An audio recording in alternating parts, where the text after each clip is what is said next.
रहिए। और इसी बीच एक बड़ी खबर आ रही है। सुरक्षा बल और आतंकियों के बीच मुठभेड़ जारी है। दो आतंकियों के घेरे जाने की खबर इस वक्त सामने आ रही है। सुरक्षा बल ने पूरे इलाके की घेराबंदी कर ली है। इस बाबत कुछ और आतंकी भी संभव है हो तो शोपियां में इस वक्त मुठभेड़ जारी है। सुरक्षा बल और आतंकियों के बीच दरअसल ये मुठभेड़ चल रही है। अभी जो प्राथमिक तौर पर जानकारी आ रही है, दो आतंकी वहां इलाके में हो सकते हैं, उन्हें घेरे जाने की खबर है। सुरक्षा बल ने पूरे इलाके की घेराबंदी की है ताकि ये बचकर वहां से निकलने ना पाए। तो शोपियां में ये मुठभेड़ जारी है। सुरक्षा बल और आतंकियों के बीच ये मुठभेड़ जारी है। दो आतंकी वहां पर छिपे थे। जैसे ये जानकारी सुरक्षा बल को मिली, सुरक्षा बल के जो जवान हैं वो इस इलाके पर पहुंचे। पूरे इलाके में सर्च ऑपरेशन किया गया और जैसे पता चला कि दो आतंकी यहां पर छिपे हुए हैं, उसके बाद पूरे इलाके को घेरा गया।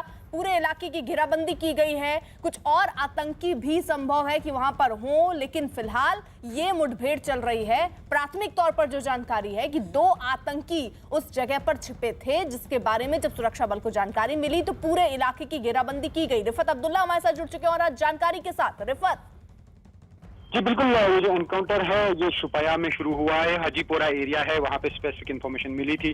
सीआरपीएफ, आर्मी और पुलिस को फौरन कोऑर्डिनेट किया गया और इस वक्त आर्मी, सीआरपीएफ और पुलिस इस ऑपरेशन में लगी हुई है। जो प्रिलिमिनरी इन्फॉर्मेशन बताई जा रही है, 1 से 2 मिलिटेंट वहां पे हो सकते हैं जिनके साथ ये मुठभेड़ जारी है। आपको मालूम है कि कुछ दिन पहले भी वहां पे एनकाउंटर हुआ था, 1 मिलिटेंट जो है मारा गया था उस एनकाउंटर में। तो पिछले कई दिनों से हम देख रहे हैं, जब से पहले कोविड के केसेस राइज पे थे तो एनकाउंटर्स इर्द गिर्द नहीं देखे गए, लेकिन पिछले 5 से 6 दिनों में हमने देखा कि कुछ जगहों पे जो है इंटेलिजेंसी ऑपरेशन जो है फिर से शुरू किए गए हैं, जिसमें शुपाया भी प्रमुख है और नॉर्थ कश्मीर में भी एंटी मिलिटेंसी ऑपरेशन दोबारा शुरू किए गए हैं, जहां पे मिलिटेंटों के साथ जो है मुठभेड़ देखने को मिल रही है। ठीक है रिफत, आप नजर बनाए रखिए। इसी बीच एक और बड़ी खबर, ऑक्सीजन सप्लाई के मुद्दे सामने आने पर एक रिपोर्ट के बाद दिल्ली सरकार सवालों के घेरे में फंसी दिख रही है। इस रिपोर्ट में दावा किया गया कि कोरोना की दूसरी लहर के दौरान में जब पूरे देश में ऑक्सीजन की भारी किल्लत थी, तब दिल्ली सरकार ने केंद्र से अपनी जरूरत से 4 गुना ज्यादा ऑक्सीजन सप्लाई की मांग की थी। न्यूज 18 के एहतशाम खान की खबर है कि अप्रैल और मई के महीने में दिल्ली को जब सिर्फ करीब 300 मैट्रिक टन ऑक्सीजन की जरूरत थी, तब दिल्ली सरकार ने 1140 मैट्रिक टन ऑक्सीजन की डिमांड की। बीजेपी ने इस रिपोर्ट का हवाला देते हुए दिल्ली सरकार पर सवाल उठाए। बीजेपी ने रिपोर्ट का हवाला देते हुए आरोप लगाया कि दिल्ली सरकार ने जरूरत से ज्यादा ऑक्सीजन की मांग की, जिसकी वजह से कोरोना से प्रभावित 12 राज्यों में ऑक्सीजन की दिक्कत हुई थी।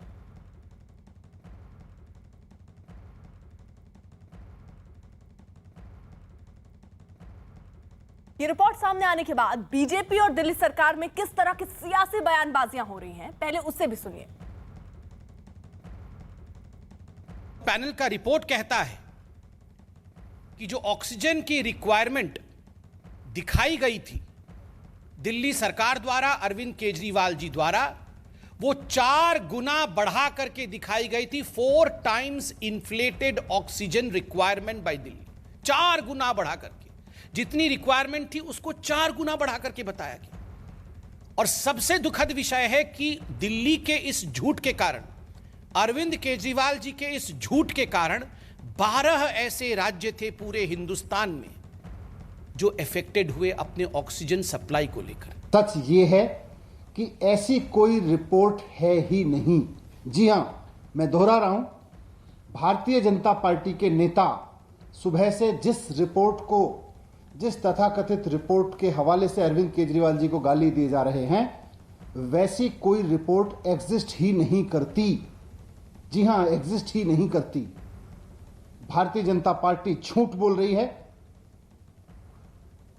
सुप्रीम कोर्ट ने ऑक्सीजन मामले की सुनवाई करते हुए एक ऑक्सीजन ऑडिट कमेटी बनाई। हमने इस ऑक्सीजन ऑडिट कमेटी के सदस्यों से बात की, कई सदस्यों से बात की है। सबका यह कहना है कि उन्होंने तो कोई रिपोर्ट साइन ही नहीं की। वहीं ऑक्सीजन की कमी और सप्लाई के मुद्दे पर बीजेपी और दिल्ली सरकार ने एक दूसरे पर क्या आरोप लगाए, एक बार वो भी जरा आपको सुनवाते हैं। वास्तविक आवश्यकता उतनी नहीं थी और 12 राज्य जहां कोविड के बहुत केसेस थे उनको सफर करना पड़ा। उत्तर प्रदेश को सफर करना पड़ा, हरियाणा को सफर करना पड़ा, बाकी राज्यों को सफर करना पड़ा है। आप सोचिए जरा, ये जघन्य अपराध अरविंद केजरीवाल जी ने किया है। मैं कोई गाली गलौज की राजनीति में विश्वास नहीं रखता हूं, मैं आक्षेप की राजनीति में भी विश्वास नहीं रखता हूं, मगर ये सवाल तो हम पूछेंगे ना कि 12 राज्यों के ऑक्सीजन को काट करके आपने यहां केवल अपनी राजनीति के लिए, क्योंकि आप नाकाम हो रहे थे, आप फेल हो रहे थे, आपको कहीं ना कहीं ये ब्लेम शिफ्ट करना था, आपने फॉल्स अलार्म, झूठा अलार्म बजाया, पूरे देश में पैनिक फैलाया। दिल्ली के वो लोग जिनके कोई अपने हॉस्पिटल में भर्ती थे, वो इस बात को जानते हैं कि दिल्ली में ऑक्सीजन की किस तरह से कमी हुई थी, और इस मैनेजमेंट की पूरी तरह से जिम्मेदारी केंद्र सरकार की है, क्योंकि उसने पूरे देश में ऑक्सीजन मैनेजमेंट का बंटाधार कर दिया था, पूरे देश में ऑक्सीजन का मैसअप कर दिया था। डॉक्टर्स ने चिल्लाया, हॉस्पिटल्स ने चिल्लाया, उसकी जिम्मेदारी लेने की जगह Bharatiya Janata party BJP headquarter में बैठ के कोई मनगढ़ंत रिपोर्ट बनाती है और फिर उसको जारी करके कहती है ये ऑक्सीजन ऑडिट कमेटी की रिपोर्ट है। शर्म आनी चाहिए भारतीय जनता पार्टी के नेताओं को ये महाझूठ बोलते हुए। इस वक्त दो सहयोगी हमारे साथ मौजूद हैं। एहतशाम खान दिल्ली से हमारे साथ जुड़ चुके हैं, यतेंद्र शर्मा बीजेपी दफ्तर से इस वक्त हमारे साथ हैं। यतेंद्र, बीजेपी सीधे तौर पर अब आरोप लगा रही है कि केजरीवाल सरकार की वजह से 12 ऐसे राज्य थे जहां पर सही तरीके से ऑक्सीजन नहीं पहुंच पाई। इसका जवाब देना चाहिए अरविंद केजरीवाल को सामने आकर। उनके बिहाफ पर मनीष सिसोदिया सामने आया और ये कहा कि जिस रिपोर्ट को बीजेपी दिखा रही है वो रिपोर्ट दरअसल झूठी है। देखिए, बिल्कुल एक बड़ा मुद्दा बीजेपी ने उठाया है मीडिया रिपोर्ट्स का हवाला देते हुए। जो सुप्रीम कोर्ट में जो रिपोर्ट दाखिल की गई है उसको लेकर उन्होंने सीधे सीधे दिल्ली सरकार पर हमला बोला है कि पूरे देश में जब दिल्ली को कम ऑक्सीजन की ज़रूरत थी तो उससे 4 गुना ऑक्सीजन मांगी गई है, और ऐसे में कई लोगों की मौत, क्योंकि 12 राज्य इससे प्रभावित हुए और कई लोगों की मौत हुई, कई बच्चे यतीम हुए। पूरे देश भर में एक डर का, भय का माहौल बनाया गया, भ्रम की स्थिति बनाई गई, और इसके लिए सीधे तौर पर दिल्ली सरकार जिम्मेदार है, ये बीजेपी का कहना। और साफ तौर पर कहा है कि जघन्य अपराध के दोषी हैं दिल्ली के मुख्यमंत्री केजरीवाल। ये बीजेपी प्रवक्ता संबित पात्रा ने आरोप लगाया है, और उन्होंने कहा है कि जो रिपोर्ट्स आई है वो साफ तौर पर जाहिर करती है कि किस तरह से लापरवाही की गई है, किस तरह से एक झूठ का जाल पूरे देश में फैलाया गया है, और उसकी वजह से पैनिक हुआ पूरे देश भर में, डर का माहौल बना। चाहे दिल्ली का बत्रा हॉस्पिटल हो या दूसरे हॉस्पिटल, वहाँ पर कई लोगों की मौत हुई, यानी कि सीधा सीधा आरोप बीजेपी की तरफ से लगाया गया। हालांकि दिल्ली के उप मुख्यमंत्री मनीष सिसोदिया ने कहा है कि इस तरह की कोई रिपोर्ट सबमिट ही नहीं हुई है। उनकी कई मेंबर्स से बात हुई है, जो इस कमेटी के मेंबर्स हैं, उन्होंने कहा कि उनके साइन नहीं हुए। लेकिन वहीं पर बीजेपी के प्रवक्ता, हालांकि जो हमारी सोर्सेज के थ्रू बात हुई है, उनका कहना है कि अगर दिल्ली सरकार की उनके कमेटी के मेंबर से बात हुई है तो अभी तक उन्होंने ऑफिशियल खंडन क्यों नहीं किया कि ये रिपोर्ट्स उनके द्वारा नहीं जमा की गई है या उनके साइन नहीं है, क्योंकि बीजेपी का दावा है, बीजेपी नेताओं का दावा है कि एफिडेविट के साथ ये रिपोर्ट सबमिट हो चुकी है, और उसी रिपोर्ट का हवाला देकर उन्होंने दिल्ली सरकार पर जमकर निशाना साधा, और जो कई लोगों की मौत हुई। रहिए यतेंद्र जरा साथ एहतशाम का भी रुख कर लेते हैं, वो भी साथ हैं। एहतशाम, क्या रहा ये कोर्ट की जो ये रिपोर्ट बताई जा रही है, इसमें कितनी सच्चाई है? क्या अभी तक ये अंतरिम रिपोर्ट जो है वो पेश हुई है या सारी बातें ये अभी हवा में? देखिए, ये एक अंतरिम रिपोर्ट है तो अपने आप में ये साफ है कि ये फाइनल रिपोर्ट नहीं है। तो रिपोर्ट क्या जमा होगी सुप्रीम कोर्ट में, ये खुफिया, ये गोपनीय बात होती है, क्योंकि ये सील कवर में ये रिपोर्ट जमा होती है। तो जाहिर सी बात है किसी न किसी ने इस रिपोर्ट को लीक की है। अब रिपोर्ट में असल में क्या है ये तब पता चलेगा जब 30 जून को सुप्रीम कोर्ट में इस मामले पर सुनवाई होगी। लेकिन इस पूरे मामले का क्रक्स क्या है? क्रक्स ये है कि ऑक्सीजन की कमी थी, मिसमैनेजमेंट हुआ है, इससे कोई इनकार नहीं कर सकता है। लेकिन अब ये देखना है कि उसमें जिम्मेदारी किसकी थी। दिल्ली सरकार का ये कहना था कि केंद्र सरकार हमें जितनी मात्रा में ज़रूरत है उतनी ऑक्सीजन सप्लाई नहीं कर रही है। वहीं केंद्र सरकार का कहना है कि इनको सिर्फ 300 मैट्रिक टन रोज़ाना ऑक्सीजन की ज़रूरत है, जबकि ये 1200 मांग रहे हैं। तो इसी की ये पूरी लड़ाई है। अब देखना है कि जो कमेटी सुप्रीम कोर्ट ने गठन की थी उसने अपनी बात, अगर ये रिपोर्ट जो है वो सच है तो फिर दिल्ली सरकार को बहुत सारे सवालों के जवाब देने होंगे। रहिए जरा एहतशाम, आप भी साथ, यतेंद्र आप भी रहिएगा जरा साथ। ऑक्सीजन संकट पर टास्क फोर्स की रिपोर्ट के बहाने केंद्रीय मंत्री प्रकाश जावड़ेकर ने दिल्ली सरकार को निशाने पर लिया और एक ट्वीट किया। ट्वीट करके उन्होंने लिखा कि ऑक्सीजन की मांग जितनी थी उससे 4 गुना ज्यादा की और बाकी प्रदेशों को थी। उसका नुकसान उठाना पड़ा, उनको कमी पड़ी। शोर मचाना कोई दिल्ली सरकार से सीखे। इस बीच ऑक्सीजन सप्लाई से जुड़ी रिपोर्ट पर बीजेपी और दिल्ली सरकार ने एक दूसरे पर झूठ बोलने का आरोप मढ़ा। ने ऑर्डर किया, आप तुरंत बोलते हैं हमारे पास सरप्लस ऑक्सीजन है, और 24 जून को अर्थात कल ये रिपोर्ट सबमिट होती है सुप्रीम कोर्ट में, जहां बताया जाता है कि 4 गुना बढ़ा करके ऑक्सीजन सप्लाई बताया गया था दिल्ली का। तो ये सब कुछ सोच समझ करके अरविंद केजरीवाल जी जानते थे, अनजाने में नहीं, जानबूझकर मोदी जी पे हमला करने के लिए किया। लोग जान भी गंवाए हैं, और मुझे लगता है अरविंद केजरीवाल जी को उन बच्चों का उत्तर देना पड़ेगा जो बच्चे आज दिल्ली में यतीम हो गए हैं। अरविंद जी, आपके इस क्रिमिनल नेग्लिजेंस के कारण न जाने कितने बच्चों ने अपने मां बाप को खोया है। इसका जवाब कौन देगा? वो सारे डॉक्टर्स झूठ बोल रहे हैं जो कहते थे भाई हमारे यहाँ हॉस्पिटल में ऑक्सीजन की कमी है। वो सारे हॉस्पिटल झूठ बोल रहे हैं जो कहते थे हमारे यहाँ संकट खड़ा हो गया है, ऑक्सीजन नहीं मिल पा रही है। वो सारे लोग झूठ बोल रहे हैं जो कोर्ट में गए थे, पेशेंट्स कोर्ट में गए, पेशेंट के अटेंडेंट कोर्ट में गए, हॉस्पिटल्स कोर्ट में गए, वो सब लोग झूठ बोल रहे हैं।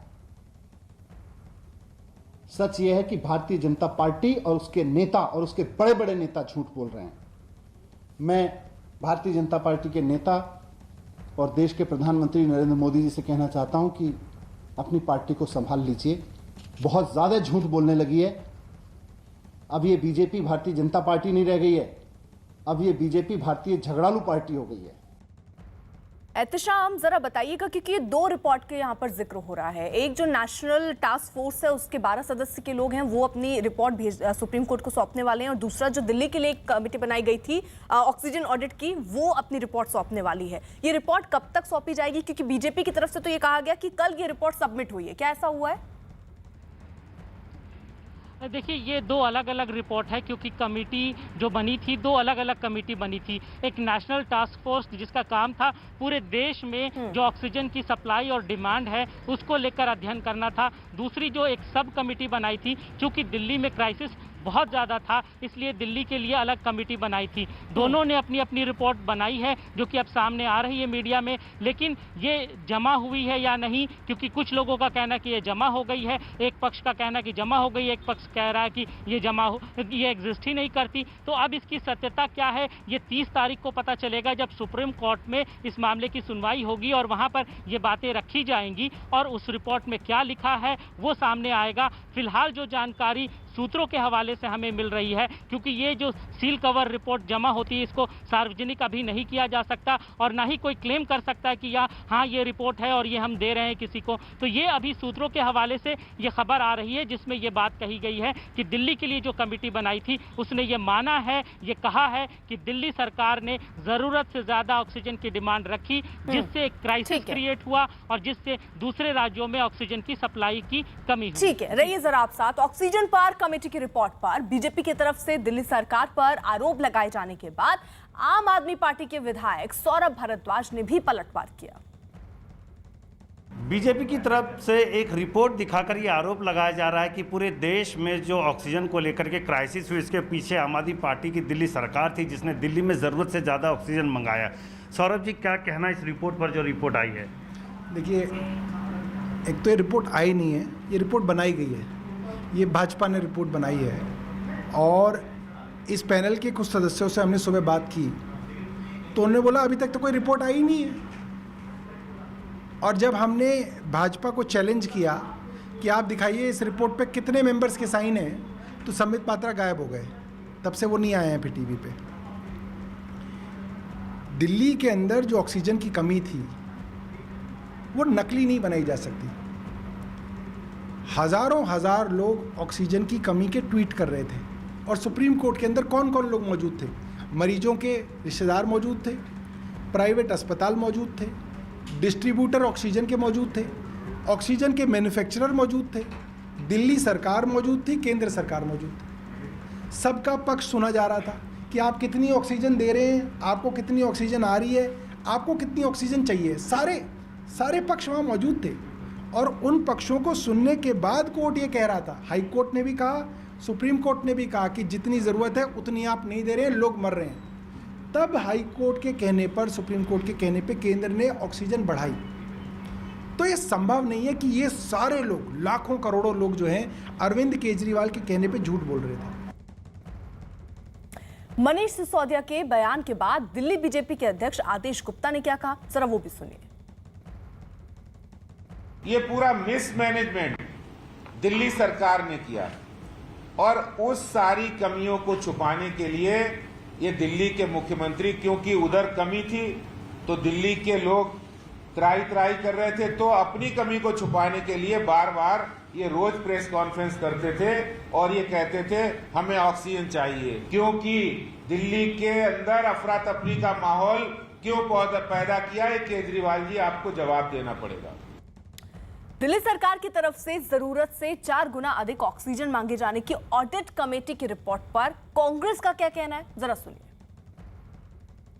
सुप्रीम कोर्ट के अंदर एक एक्सपर्ट पैनल ने यह बताया है कि दिल्ली के अंदर सेकेंड वेव के समय पर्याप्त मात्रा में ऑक्सीजन अवेलेबल था।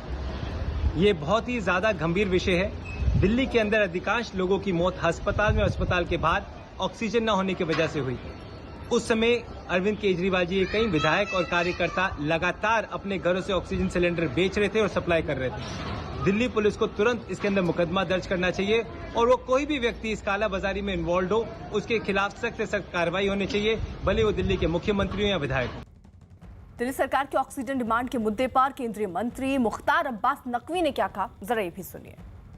नकवी जी, दिल्ली में ऑक्सीजन की कमी का काफी हंगामा हुआ था। अब ऑक्सीजन जो सुप्रीम कोर्ट ने जो कमेटी बनाई है ऑक्सीजन ऑडिट की, उसमें आया है कि जितनी डिमांड थी उससे 4 गुना ज्यादा ऑक्सीजन की मांग की गई। देखिए, इस पैंडेमिक पीरियड में भी कुछ लोग पैनिक और पाखंड की प्रयोगशाला बन गए और जिस समय की लोगों को मदद की जरूरत थी, नरेंद्र मोदी जी की सरकार भरपूर मदद कर रही थी, उस समय भी पैनिक पैदा करना, पाखंड करना, ये कुछ लोगों ने किया और एक के बाद एक वो लोग एक्सपोज हो रहे हैं।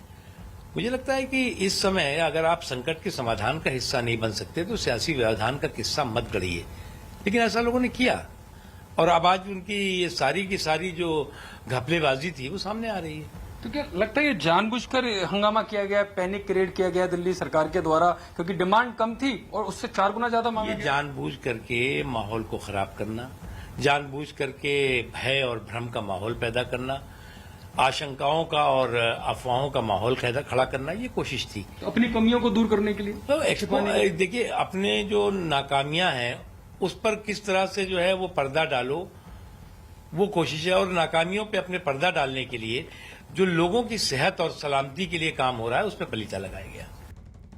उधर कोलकाता पुलिस के हत्थे एक नकली आईएएस अफसर चढ़ा है जो कलकत्ता म्युनिसिपल कॉर्पोरेशन का ज्वाइंट कमिश्नर बनकर फर्जी वैक्सीन कैंप चला रहा था। आरोप है कि फर्जी आईएएस अफसर नीली बत्ती लगी कार में घूमता था। पुलिस ने आरोपी के पास से नीली बत्ती वाली कार, नकली परिचय पत्र और फर्जी कागजात बरामद किए हैं। पकड़े गए फर्जी आईएएस का नाम देबाजन देव है। आरोप ये कि देबाजन देव ने फर्जी आईएएस अधिकारी बनकर कोरोना वैक्सीन के कई कैंप लगवाए जिसमें सैकड़ों लोगों को फर्जी वैक्सीन लगाई गई। जांच में पाया गया कि फर्जी आईएएस ने जो वैक्सीन लोगों को लगवाई वो कोरोना वैक्सीन नहीं थी बल्कि पानी में मिला कोई पाउडर था। टीएमसी सांसद और फिल्म अभिनेत्री मिमी चक्रवर्ती भी फर्जी आईएएस अफसर देबांजन देव के एक वैक्सीन कैंप में गई थी और उन्होंने वहां वैक्सीन भी लगवाई थी। वहीं फर्जी वैक्सीनेशन की खबर मिलने के बाद आईएमए ने भी उनके खिलाफ एफआईआर दर्ज करवाई है। आशिका हमारे साथ, हमारे सहयोगी इस वक्त से जुड़ चुकी हैं। आशिका, ये जो फर्जी वैक्सीनेशन कैंप चलता रहा, ये कितने दिन से चल रहा था और कैसे ये खुलासा हुआ? देखिए, फिलहाल जांच चल रही है कि कितने वैक्सीन कैंप लगे ऐसे और कब से ये चल रहा था, लेकिन ये जो अधिकारी जिन पर बनकर ठगी करने का आरोप लग रहा है देबांजन देव, फिलहाल पुलिस ने उनको अपनी रिमांड पर लिया है, पूछताछ जारी है। और इस बीच में आपको ये बता दूं कि देबांजन देव ने न सिर्फ अपने आप को फर्जी अधिकारी बताया बल्कि केएमसी के नाम से बैंक अकाउंट बना रखा था, साथ ही स्टैम्प्स भी और लेटर हेड भी कोलकाता नगर निगम के उनके पास से थे जिन कागजात का वो इस्तेमाल कर रहे थे खुलेआम। परिचय पत्र भी बना रखा था। मैं आपको ये बता दूं कि कोलकाता में ही कस्बा इलाके में ये कैंप कई दिन चला जिसमें जो इलाके के लोग हैं उन्होंने ने सिर्फ वैक्सीन लगाई, मिमी चक्रवर्ती ने वैक्सीन लगाई। जब लोगों को मैसेज जो है वो नहीं मिला, सर्टिफिकेट नहीं मिला, तब जाकर के ये जो फर्जीवाड़ा है। आशिका, आप रहिए जरा साथ। टीएमसी सांसद फिल्म अभिनेत्री मिमी चक्रवर्ती ने क्या कहा इस पूरे मुद्दे पर, जरा सुनते हैं। তো ভ্যাকসিনেশনটার পর ইমিডিয়েটলি আপনাদেরকে একটা সার্টিফিকেট দেওয়া হবে ভ্যাকসিনেশন সেন্টার থেকে। কালকে যখন আমি কার্ডটা রিসিভ করিনি তখনই আমি কনসার্নটা রেজ করি আর তারপরেই পুরো র্যাকেটটা ধরা পড়ে। तो आशिका, क्या मिमी चक्रवर्ती वो शख्स थी जिन्होंने इस पूरे काले कांड का पर्दाफाश किया? देखिए, कई लोग जिनको वैक्सीन लगाई गई थी उनको भी सर्टिफिकेट नहीं मिला था, वो भी इस विषय में चिंता जाहिर कर चुके थे। लेकिन मिमी चक्रवर्ती, उनकी तस्वीरें आई थी जब उन्होंने वैक्सीन लिया, देवांजन देव के साथ भी तस्वीरें थी। उसके बाद उन्होंने जब सर्टिफिकेट नहीं मिला, मैसेज नहीं आया, तब सवाल उठाया, जिसके बाद जो है ये फर्जी अधिकारी पकड़ा गया है। तो फिलहाल जो खबरें हैं कि कोलकाता पुलिस के हत्थे एक नकली आईएएस अफसर जो है वो चढ़ा, जो कोलकाता म्यूनिसिपल कॉर्पोरेशन का ज्वाइंट कमिश्नर बनकर फर्जी वैक्सीन कैंप चला रहा था, जो जानकारी मिल रही है। आशिका हमारे साथ लगातार मौजूद है। आशिका, ये क्या कोई पूरा गैंग काम कर रहा था या ये अफसर अकेले था? क्योंकि अगर आप वैक्सीनेशन कैंप लगा रहे हैं तो वहां पर स्वास्थ्यकर्मी चाहिए, क्या वो सब भी नकली थे? देखिए, स्वास्थ्यकर्मी जो थे ये इलाके से जो दुकान मेडिकल शॉप्स होती हैं उसमें काम करने वालों को लेकर आता था और वैक्सीन देना है ये कहकर कम पैसे में उनसे काम करवाता था। गैंग ऐसा जो अभी तक जांच हुई है कोई सामने नहीं आया। ये अकेले ही जो है ये पूरा नेक्सस चला रहा था और कई लोगों को ये फर्जी वैक्सीन दे चुका है। शुक्रिया आशिका।